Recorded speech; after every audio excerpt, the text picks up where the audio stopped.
Howdy-ho, everyone! Lost here, we're back in action for more Force of Will Attraction.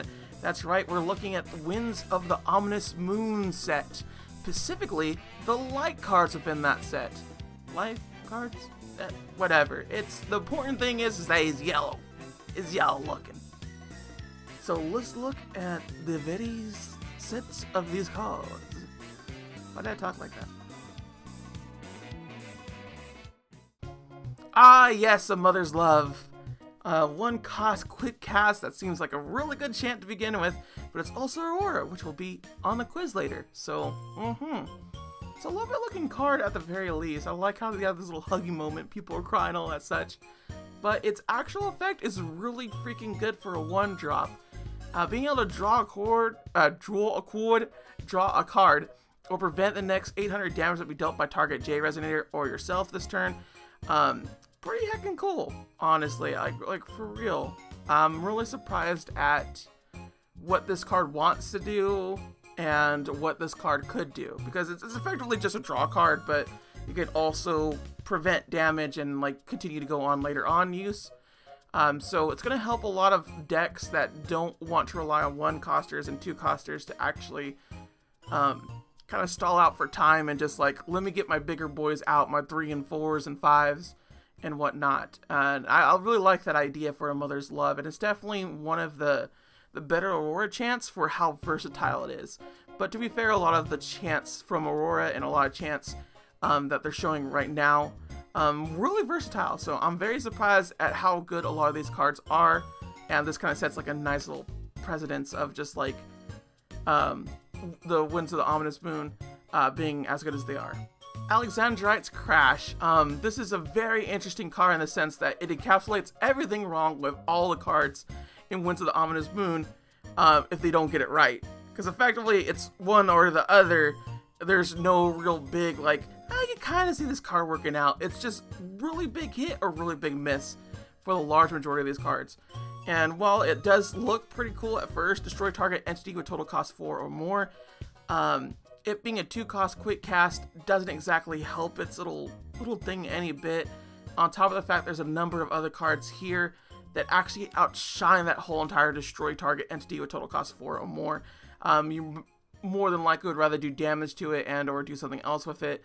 The very fact that it has a little gateway of just cost 4 or more really hurts it. Like, if it was just like total cost 3 or more, this could have seen play, but because it's 4 or more, not a lot of people are going to play 4-costing Resonators, and on top of that, if they did, you would have different things to get rid of it, kind of like the final battle and things like that.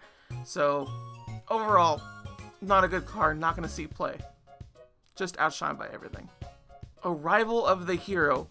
This is effectively a 0-cost if you control a J-Ruler. I assume it means that you have the J-Ruler side and not the other side, but it could be vice versa, in all honesty. Either way, I like what this card represents a lot. It does not do a whole bunch of stuff, but by goodness gracious, could it do stuff. Choose one, prevent all damage that would be dealt to Resonators you control until end of turn. So it acts as a sort of like treachery in terms of just like, let's attack with all our Resonators and you don't do anything to me. Or you just destroy a target rested Resonator. And for a 0-cost, effectively what would be a 0-cost, that's awesome. That is an awesome card, because you just go, boom, we're done with it. We're done with that card that you attacked with right there. So, for a lot of light cards, this is probably going to see a lot more play than usual, but it does kind of conflict with the whole entire, I want my J Resonator out and out to kill people, in comparison to just simply like, hey, you know, we're just gonna have it this way, or just use our J Resonator. So I do like that this is making a certain play against the format, but at the same time it's like really good in the sense that it's a 0-cost, so I can definitely see this coming into play, but it's not going to affect the meta in any way. It's just going to kind of be like another card that's out there, and it should hopefully do a lot of cool stuff for light, bringing new strats and whatnot. Aten Shadhir, the envoy of Valhalla. It's a rabbit, and it looks like he has a cane. Gotta admit, pretty freaking cool ass rabbit for what it is, and for a 3-cost and what it does, gives me a lot of interesting ideas, but my goodness gracious, not exactly the best this thing. It's a 0 attack, 1000 defense, so it literally just has defense just to live. This card cannot attack or block. At the beginning of your main phase, you may remove target non-magic stone, non-J-Ruler entity from the game. So effectively, it's kind of like an addition that you have to somewhat protect, that gets rid of parts of your opponent's side of the field. So it's kind of like a weird sort of like time bomb removal that always happens in any given time. And I could definitely see some decks like going mid-range and using this card to get rid of all the obstacles in the way. Just like, oh yeah, you're ahead of me right now, but I have this rabbit out, and every turn you're gonna lose another card on my main phase, so you better stack that up pretty well, because I get to not only look at the target that I get to remove, but I just, they're all gonna go away from the game. So this is definitely a wink addition in that sense. But for a large part of it, I just don't see where it could be put into play. It's this weird, awkward moment where it's just, it could do more, it could do less than what it's doing right now. Like, if you let it a block, or if you let it have more defense or something like that, it probably would be far better of a card to actually put out and not risk. But as of right now, it's kind of in this weird sort of situation where it could not really have as much impact as it could. Aurora of Hope, it's a 1-cost chant, Aurora. It's gonna be on a quiz. Rest target J Resonator. This is a nasty card. This is a nasty, nasty card. We have plenty of cards out here that are gonna do extra bad stuff to J Resonators, and the very fact of the matter is, Aya gets hurt by this card. A lot of J Resonator focused decks will be ruined by this card. And the fact that it's a 1-cost and you can easily splash it into any kind of deck that uses light, kind of ridiculous, honestly. Like, for real, kind of ridiculous. In all honesty, I probably would have put this at like a 2-cost to like for balancing situations, but at the same time, it's a quick cast, so you can cancel a fair spell pretty easily. Regardless, I definitely see this card being into play because it is a Aurora chant, and not only just a Aurora chant, but a really good chant to begin with too. So Auroras are coming out strong as like an actual typing, at least in light, so that's pretty freaking cool. Beast of Light, here we go. We actually have an archetype Wink edition for a gem deck without pandas. And by all means, you can make this into a deck with pandas because it's a 3-cost 500/500, but it has a continuous ability of plus 100/100 for each gem you control. Now, for those that are like, oh, that's whatever, my friend is able to easily get out 12 gems on turn 3. I'm just going to tell you that right now. He runs a Gem Panda deck, so he could splash this in that deck and have a beefy Resonator that's 17 attack, 17 defense. This card is actually hecking broken. Like, for real, this card is super, super broken. And it's a win condition for light. They could just use this card. And it kind of super surprises me because this is kind of like, don't use it for pandas, but you could use it for pandas type of situation. And honestly, I probably suggest any panda deck to consider putting this card in because it's a very good card to just put it out there and just go like, you know what, you have this threat now, you need to take care of it. And the very fact of the matter is, gem ramp is kind of insane nowadays, so any kind of gem ramping with pandas is gonna make this boy into like a 17/17 beast pretty dang easily. Aside from that though, obviously not gonna run a non-gem deck, but this is actually gives a deck that does not run pandas but runs gems a reason to run, you know. 5-coster, but you may pay 1 less to play this card for each gem you banish this turn. Gem Blade Amethyst, you are actually pretty freaking decent of a card. It is not hard to banish gems. It's also not hard to do this with Gem Mallet Panda. This actually combos with Gem Mallet Panda because in order to do something with Gem Mallet Panda, you have to banish gems. If you want to use 2 will for your Gem Mallet Panda, you had to banish 3 gems. How many do you need to banish to make it 3 less? 3 gems. Therefore, it is a 2-cost 1,000 for pandas. If you're not running Gem Blade Amethyst in your Panda deck, you might want to consider doing that, because a 1,000 drop is pretty freaking ridiculous. Of course, you're going to have a lot more, you know, cards that get rid of Resonators. You just go back to your hand regardless of cost, but hey, at least you're not going to get 7 wins by this, and it's still 2 costs, and in all honesty, it really is. So, pretty heckin' great, this Gem Blade Amethyst. Really surprised at it. Really happy to see it in play and just wreck as much as it will wreck. Surprisingly good card. For pandas, obviously. Ramius Fairy. Bad card. If you have that 500 defense and you're a 2-drop set, like, True Blade is just gonna get you. That's just the case in point. I love how this card looks. I love me some dark-skinned girls like this that have purple hair and all that such. Something about the aesthetic and whatnot that really gets to me. But flying and draining is not enough to say this defense at 500. It just isn't. If it literally just had 600 defense, we could be talking about putting it into any kind of deck. But because it has 500 defense, True Blade is just going to trade it off with it at your loss. So it's not worth it. It just isn't.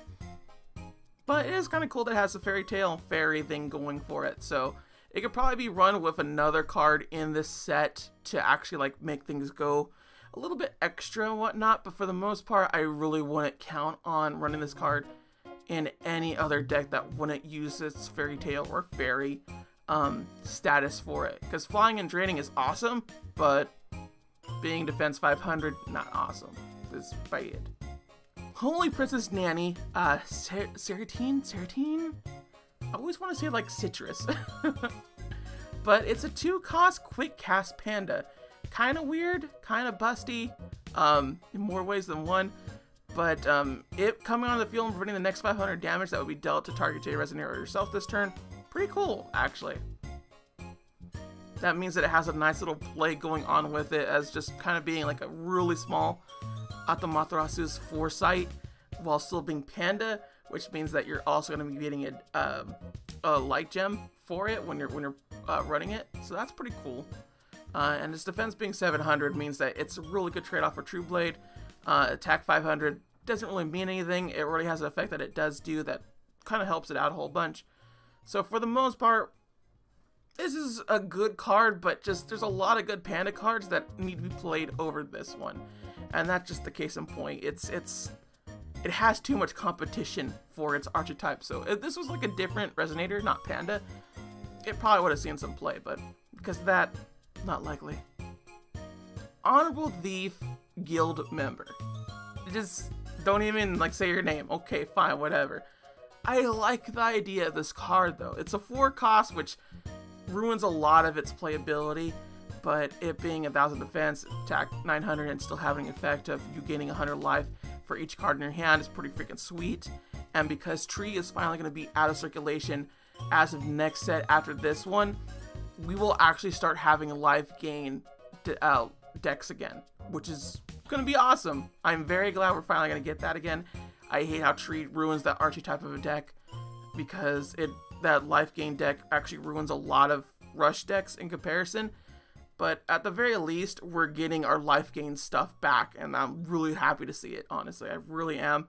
Although you gaining 100 life for each card in your hand, kind of weak in comparison, because it's going to be late in the game, so you're going to have less cards in your hand to begin with. Light is not known to draw a lot of cards, so you'd most likely be running blue as well. But at that point, it's not really worth running this card, because blue doesn't really have a lot of life gain to it, and you're probably going to want to do a lot of life gain and like kind of control in comparison to just simply drawing more cards to boost this card up. So it doesn't have good synergy, honestly, and that kind of sucks. But I can see it being run. Just what is it run for? You know? Isolated. Prevent all damage that would be dealt by target J Resonator until end of turn. 2-coster. Not the best. Not the best card in the world. Atamaterasu's Foresight is a 2-coster, and you run that over this. And I understand that that's not going to be on the field any longer within like the next few months after the set. But for now, it's clearly outclassed. I can understand what they're going to be doing for that later on down the road. But for the most part, I'm just really perplexed why it's just one target J Resonator. I guess it's just to like stop IU a bit, but it's still weird. Gem Illusions. My illusions, Michael. One coster, so that's not bad so far. And as initial cost to play this card, banish X gems. So, kind of bad on that end because you kind of want to keep your gems to banish them for different reasons. But target X J Resonators gain +300/+300 till end of turn. Okay. I honestly play Rally Pandas over this because this is just like it could be used for gem decks, but it can't really be used for Pandas. Pandas already have a better answer for it in comparison to this. And on top of that, it uses gems, so you're not really going to be using it in a non-gem deck. So if the only viable deck is a Panda gem deck, as of right now, you're kind of screwed on that whole entire bit now, aren't you? So it's just like, not really worth running. And that sucks, but that's the truth. It's the truth of the matter. Naughty child's chastising. Just like cut him out on the street or something, or what? That was kind of dumb. But here we go to the whole entire like Exalandrite's little stupid card isn't good, but this card's good. Destroy target Resonator that is attacking you. You gain life equal to its attack. That's cool. That is so cool, especially when you consider that you can target your own Resonator. Oh no, it's attacking you. That is so cool because we already have, you know, traditional attacking target Resonators and whatnot, but we don't have the gain life situation too. So if they go to attack you and you're like, I'm gonna be on like the last little bit of breath, and you kill them with this card, let's say this is like a 600 like attack card, and you only have like 700 life, you only have 500 life left, and they have two of them. You can kill one of them and then actually gain enough life back to actually live another attack. So it really works out in that way to where you could kind of stall for time with this card, and I really like that idea of stalling with this card. Definitely going to be a staple in life gain decks. Everywhere else, it's kind of be like a little extra thing, but there are better one costing cards that destroy target Resonator in comparison, and there's already a one costing destroy target attacking Resonator. So if you just want to like go to destroy attacking Resonator, you got that card anyway.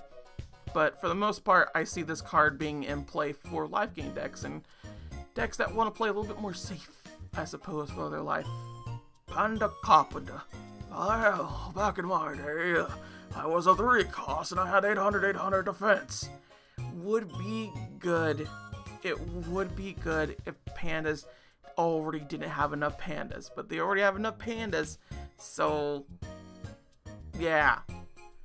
I mean, I guess you could run this on the sideboard in case they have a bunch of additions and just go destroy target addition, and if you do, you search your deck for another addition, reveal it, and put it into your hand, which, you know, your boy Tigris did get himself another addition that's gonna really help him later on down the road, and we'll go discussing. But for the most part, I see this being run in side decks, not main deck. It just isn't worth it in comparison. There's so many much better Pandas out there, and additions are not a big problem right now. They can be a problem, like Lightning Cave can ruin a lot of things, but for the most part, you won't know if they're running Lightning Cave until you either see Shayla or you see the Lightning Cave come out itself. But for the most part, you don't have to really worry about this too much. It's just kind of like a side little note precaution, which is kind of cool, but he's definitely sideboard material. Power Jam Warrior. The striking panda that gains +100/+100 as long as you can control 2 or more pandas. So if you have Tigris, automatically he's a 5/4. That's pretty awesome, and he has first strike. Not the best panda though, oddly enough, because he can still get teared down by True Blade, which sucks, but him being a 1-cost is pretty heckin' cool for a lot of pandas out there that just, they cost a lot. Like you saw with this dude, that he's a 3-coster, so he's not going to be played nearly as often, that's why he's full sideboard material. But this boy, right here, he's a 1-coster, so he has potential to be in it. But what's more important than that, than this little boy right here, is this grill. I don't know why it was like they're not ordered the same way. It's so weird. They're not like one after the other, because like you can clearly see that he's on the other side, but whatever. Technique Gem Warrior. It's a 3/4, but it has barrier. If you control 2 or more pandas, it gains plus 100. So it's already a 4/5 on top of the fact that it has barrier, which means it doesn't get true bladed. So we got that fun little thing on our hands. Honestly, you're going to run this one over that one for a number of reasons, and not just for the artsy boobsies. But yeah, this is definitely a really good addition for any panda deck out there. Helps get more pandas out, make sure that your pandas don't get true bladed on this side of the meta. And honestly, she's pretty cool looking, honestly. I mean, admittedly she's overly sexual, but whatever. I'm not gonna deny that. Here is the card that makes IU broken in this set. Oh, if you don't think I'm not lying, you're wrong. Because now IU could kill you in turn 3, reliably. Not just like, oh, maybe IU could kill you on turn 3 if she has the right cards. Getting 2 Soul Resonators and then God Arding to this is not a hard thing to do. The only thing that your opponent would have to do in order to scare IU to not do it on turn 3 is be not tapped out with green. But aside from that, nah, you're boned. You're full out boned. Recover target J Resonator.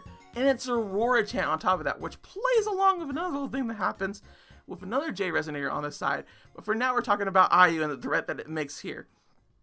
Sure, IU only gets one of these, but she can search out for it and she can use it to kill you. That's the more important takeaway from this than anything else.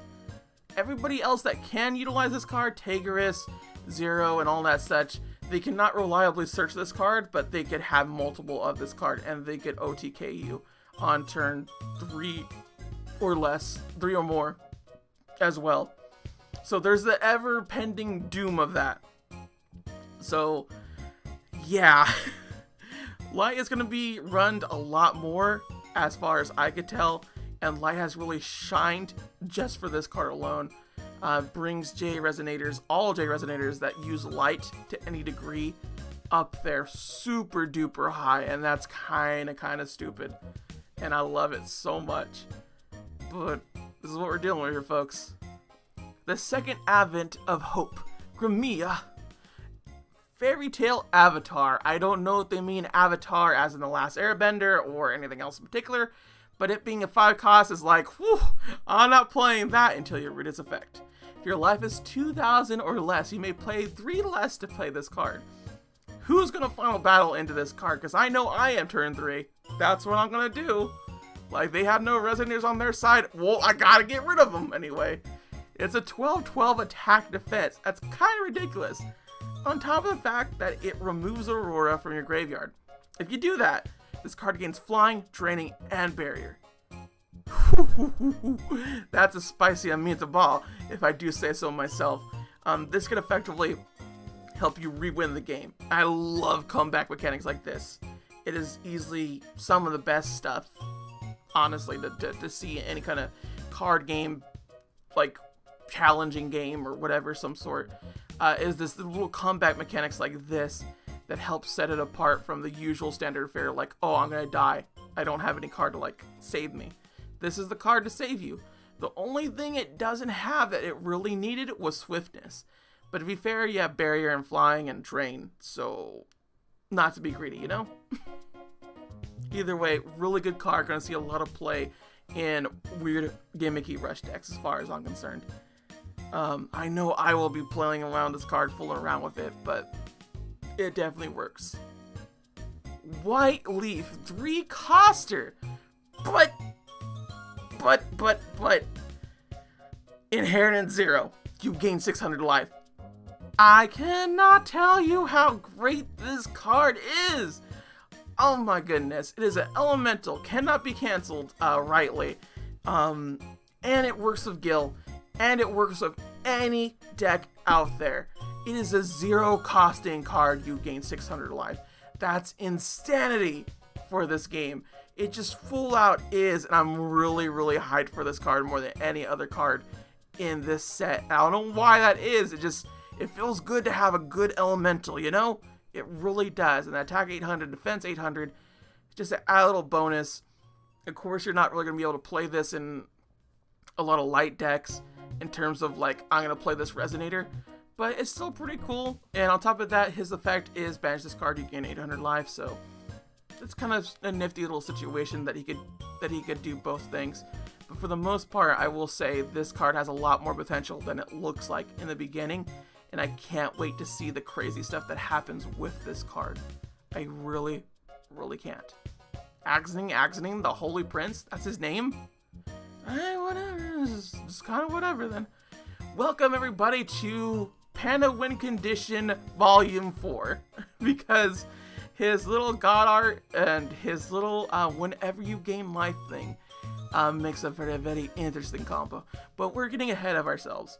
When this card enters the field, reveal any number of pandas from your hand, you gain 200 life for each card revealed this way. So that's pretty cool. And then that would trigger this little effect. Whenever you gain life, you may banish a light gem. If you do, this card deals damage to target resident equal to the amount of life you gain. That's hecking sweet, my dude. That is really sweet. That is a burn spell within a Resonator within life gain. And then he has a little god art Ra's Blessing, where it's a 7 cost, which honestly is not going to see play until the most niche of situations. Your life becomes 4,000. That's so great. This is fantastic that your life just becomes 4,000. So you reset the whole entire game yourself, and just for yourself, and just like they're like screwed, and like, well, what do I do now? Just lose? And you're like, yeah, kinda. So that's pretty cool. I like the idea of this card for sure. The very fact that it has a god art that's like 7 cost, that will likely only see you play in the most niche situations, is pretty cool. And it definitely gives me a thought that Force of Will is trying to make these games last longer, which they really should. Because games as they are now, they kind of go short or they go long. They do not have any mid-range type of situations here. So by making this go a little bit longer, it kind of helps increase everything else. Increases your potential is what I'm saying. Because it comes out as a 3 cost, it could basically go into a 7 cost. So, yeah. I like the idea. Zing's Bodyguard. It's a 2 cost barrier, so that's pretty cool. And it has a little beginning at your turn. Gain a gem any attribute. That's pretty sweet, but it's slow. It's a slow gain gem any attribute, and I can tell you right now, it is so much easier just to gain gems with other stuff than it is to gain it with this Resonator right here. Its attack being 100 also does not help it, because its stellar effect is not that great. Probably wrong choice of words there, but it having barrier is pretty freaking sweet, and its defense being 700 is pretty cool too, but for the most part, it just doesn't work the way that you want it to. It just doesn't. So it ends up being a very meh card to begin with. Not going to see play at all. Just pure garbage, honestly. And here we have the last light card of the day. Variant Ramius Fairy. 600 attack, 600 defense, just flying. Why did you do this to me? You were so close, my girl. Why? Having just flying, really? You could have been better. On top of that, you don't have the good old tan skin that she had on there. She's the variant of the swords and whatnot, but just makes me sad. You really do. She could have been so much better, but here we have another variant that isn't as good as its original. But to be fair, variants are hard to get to begin with. They're kind of just there for collectible purposes, so who's to say otherwise, honestly? But yeah, there we go. There are all the light cards for the Winds of the Ominous Moon. Pretty good, honestly. I'm kind of surprised that light is actually the front runner in terms of I'm going to change the meta in comparison to green, how it usually is. But this is the current case right now. Although green still has pretty busted cards, I will say that light really stepped up its game, and I'm very happy that Force of Will is finally embracing the other cards to, like, the other attributes to do something, you know? So it's nice to see that happen. Regardless, Do I think this is a better set than the majority of sets that I've seen so far in Reiya Cluster? Yes and no. A lot of it has to do with the cards that they make are really good, but the cards that they don't make are really bad. And I think it doesn't show any more than in this little attribute right here, and that's why I mentioned it right here and now. So regardless of that, pretty sweet what we got. Can't wait to see more of this little set as we go through our little journey here. And if you like this video, please share it if you can. And I will see you for the next color of the Winds of the Ominous Moon, the little review. Till then, everybody, sayonara. Bye-bye.